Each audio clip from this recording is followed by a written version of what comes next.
You pick up your phone. You didn't decide to. Your hand just moved. 1 second you're staring at the ceiling. The next you're scrolling through nothing in particular.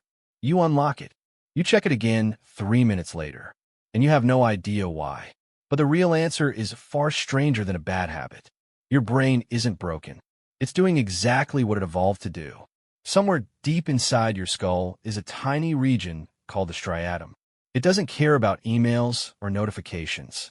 It cares about one thing only: prediction. It wants to know what happens next. And when it doesn't know, something remarkable happens. In the 1990s, a neuroscientist named Wolfram Schultz ran an experiment with monkeys, fruit juice, and a simple light. Every time the light flashed, juice followed.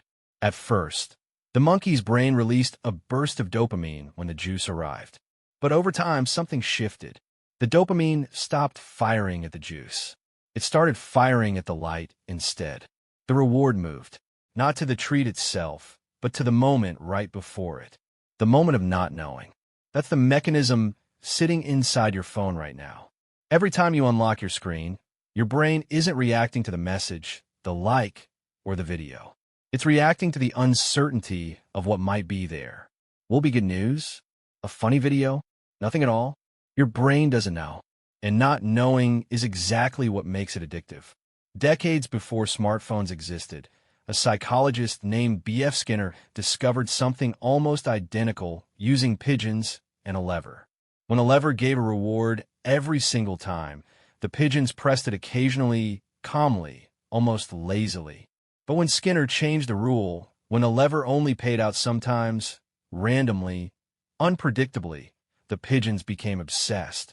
They pressed it over and over, faster and faster, chasing a pattern that didn't exist.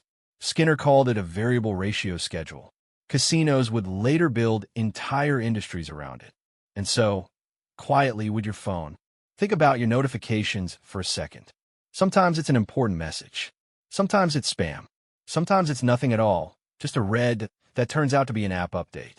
You never know which one you're about to get. That unpredictability is not an accident. It's the exact same mechanism as Skinner's lever, dressed up in a glass screen. But here's the part that feels strange the first time you hear it. The anticipation itself feels better than the reward. Neuroscientists have found that dopamine spikes higher in the seconds before you check your phone than in the seconds after. The wanting is stronger than the having, which means the moment right before you unlock your screen is, biologically, the most exciting part of the whole interaction. Everything after that is almost always a little bit of a letdown. Have you ever felt that? A tiny disappointment after opening an app you were desperate to check. That's not you being ungrateful.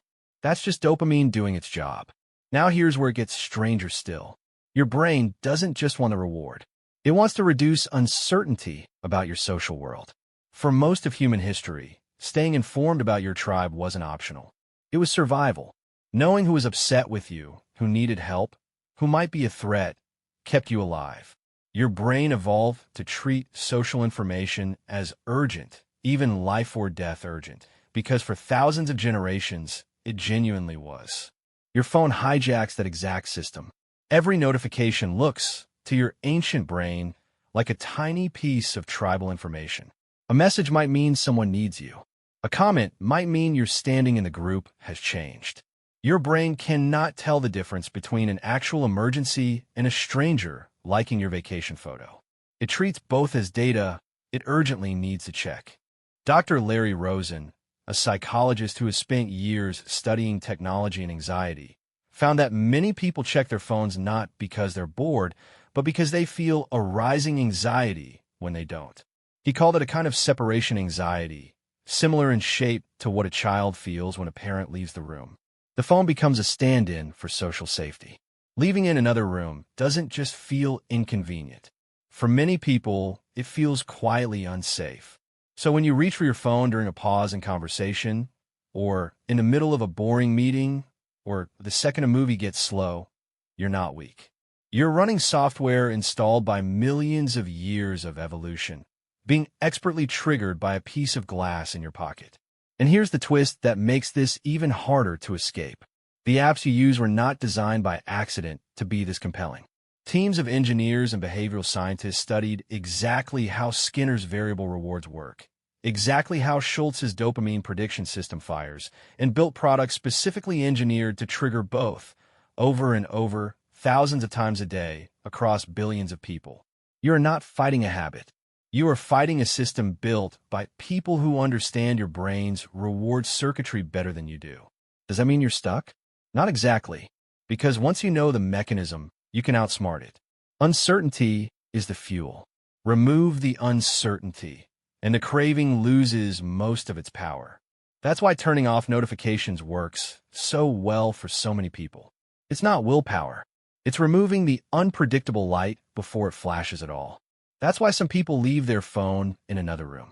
It's not distance for the sake of distance. It's putting the lever just out of reach, so the ancient part of the brain stops treating every silence as an emergency. Think back to your own childhood for a moment. Did you ever wait by the window for something, a friend, a package, a parent coming home, checking again and again, even though checking changed nothing? That feeling is older than phones. Phones didn't invent it. They just learned how to switch it on command, hundreds of times a day. So the next time your hand drifts toward your pocket for no clear reason, pause for 1 second. That pull isn't a flaw in you. It's a system built from monkeys and juice, pigeons and levers, and a brain that once had to track every rustle in the grass to survive. The uncertainty you feel in that instant is ancient. The screen is new, but the moment you notice the pull instead of obeying it, you've already done something your ancestors never could. You've caught the mechanism in the act. And that quiet pause, that 1 second of noticing, might be the closest thing to real